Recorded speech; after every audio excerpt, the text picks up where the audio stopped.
Hi, here I am again, ladies and gentlemen. Eddie Marcus, spokesman and advocate of basic human rights for all people. Are you a human being?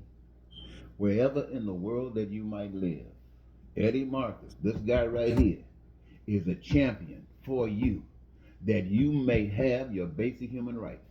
Your basic human rights are those that assures that living in these bodies on this earth during these times that you experience a satisfied life.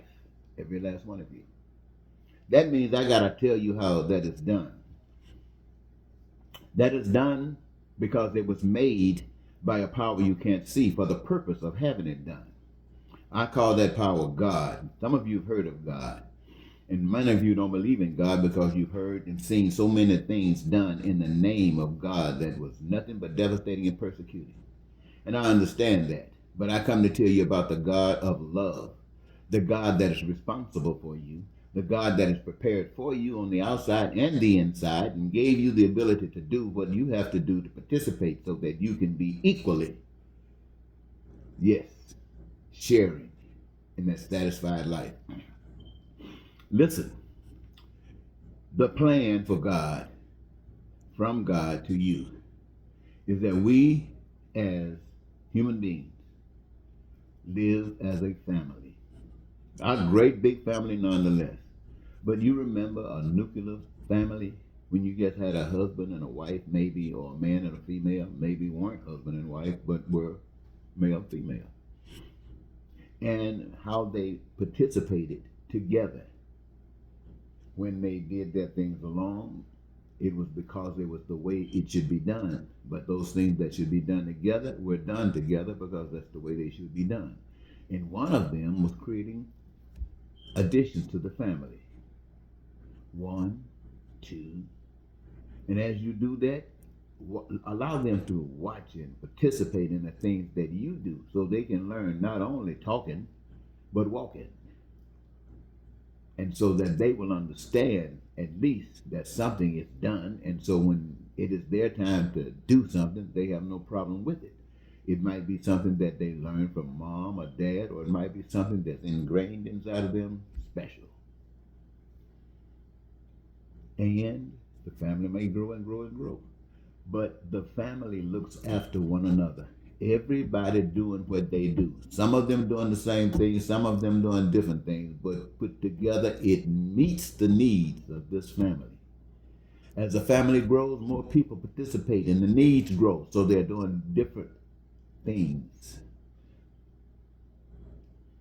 And if it's a family of 21 or a family of 8 billion, this is the plan for life. This, my friend, is the plan for life. It doesn't deny you anything that you have been designed to do. All of the stuff that's happening in the world today that is not causing pain and suffering to others is divine. It was given for you to do. Might be dancing, might be singing. I say these things because people want to put that down. Might be playing football or some other kind of sport. And I say that because they make a lot of money in the world of today. But it must be brought to your attention. Engineers who are making some of these crazy bridges. You know, you go to some of these cities now and you go what used to be a road, and they got bridges all across this thing. Wow. So these are gifts that have been given to we the people through that power that made and created those who brought those. For instance, the computer and whatever Musk does, that is a gift if we use it for that, from that power that we can't see, for the satisfaction of our lives, not to make money. That's the scam. So God, my friend, has prepared that every last one of you, I'm not going through every subject. You can finish that yourselves. But the Father has made it possible that we love one another. See, when we do that, we can love one another. We don't have to hate one another because we're family. We're taking care of one another. We have peace and prosperity and freedom and joy. You know, God is magnificent. Now, can you imagine me trying to run a world like that? Can you imagine coming up with a world like that? Or some other white man trying to come up with some plan that would work as beautiful as that? Or some woman or some man or some American or some African coming up with a plan that would work as beautiful as that? No. Now, no Chinese, no Russian, no anybody, no Indian, no. Only God. And you're not going to come up with it until God show it to you. And God is not going to show it to you until God is ready to use you to deal with it. And when God shows it to you, He's ready to use you to deal with it. And you get about the business of sharing with the world that there's a God that loves them and wants to put you on the path to living on earth as though you're in heaven. You tell the people that. And you tell the people what their problem is. You've been taught and trained to go at one another, to hate one another. Black against white, white against black, men against women, women against men. Republicans against Democrats, Democrats against Republicans in America. And the same kind of stuff breaks down in every part of the world where different groups of people live. They got their own system, but it's broken down to do the same thing, to accomplish the same thing than any of the others. And that is to rob you, every last one of you, rob you of your life. And they control you and manipulate you, just like they did the slaves, whatever group was the slaves at any given point in time. That's what they're doing to the people of the world. Who? Those that run the world. And usually they are those who got the most of money, who's responsible for the ups and downs, who's responsible for prime ministers and presidents of nations, who's responsible for the actions that is being taken by these systems where people have said, we've sent you to represent us, but they are not. These people, my friend, who control everything, your food, clothing, education, healthcare, they who control it. They are your enemies. But you can't get too angry at them because they could do nothing to you that you would not allow them to do. You're saying, oh, well, they will kill me if I don't be obedient because that's what they have done. But the power that is invisible, that is responsible for your being here, my friends, it is better for you to know that that power never leaves you. And killing you for doing good is the best blessing any human being can get on this earth. Being killed for doing the best that any human being can do. Hey, so I'm saying to you, yes, that is a power that the ones that rule, the ones that control, the one that is your enemy, true enemy, yes, they will kill you. That's capital punishment. When you go and you say, well, we got to get rid of capital punishment, they say no. Why? Because they want to maintain the fact that that action is equal to what they themselves are doing systemically. This nation requires that you conform to a system that says some got, some don't, some criminals, some, and you name it, whatever you name that falls under that category. The system says that is the way it's supposed to be. And they justify that by saying if we increase in troubles over here, we spend more time over there. And they keep on, but they never do one thing to eliminate it. Now all they tried to say they put in prison, building prison and putting people in prison forever, that they was going to eliminate it. Like to ask you how that worked out. But I come to tell you that God has a plan. You got to take your focus off of money. Take your focus off money. Houses, food, all those other things, you got to keep your focus because those things are essential. Those things are from God to you. And they are yours. They just been stolen by a bunch of crooks. Focus. A new mindset that you are going to live your life. And everybody amongst you will be free to do the same thing, to live their lives. And it will be so interconnected when it's done the proper way. And we can basically use the formations that we put in place already because we are accustomed to them. But we are dictating the outcome, and it is definitely changed. So you, my friends, it's like curing cancer. When you can come up with a cure for cancer, and you're not trying to make money, that's when you come up with a cure for cancer. But then you throw it on the side, you don't have to worry about it no more. The systems of the world are the problems. They don't make us other problems. They put it on you.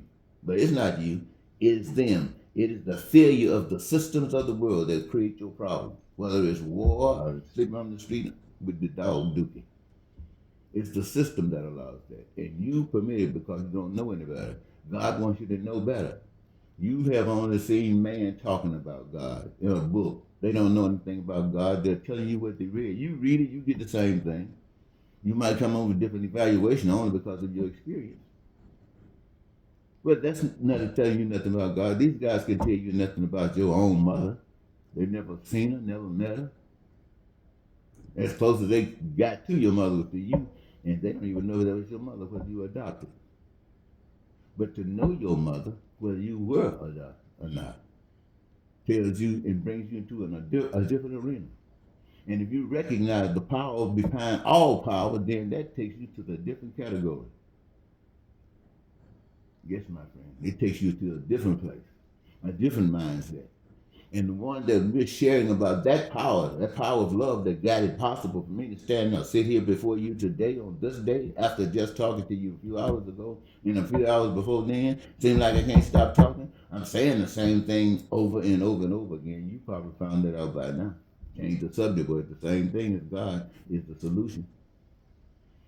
What does it take to get you to try God? What does it get to help you get your mind off of the stuff that you've been trained and branded for your entire life?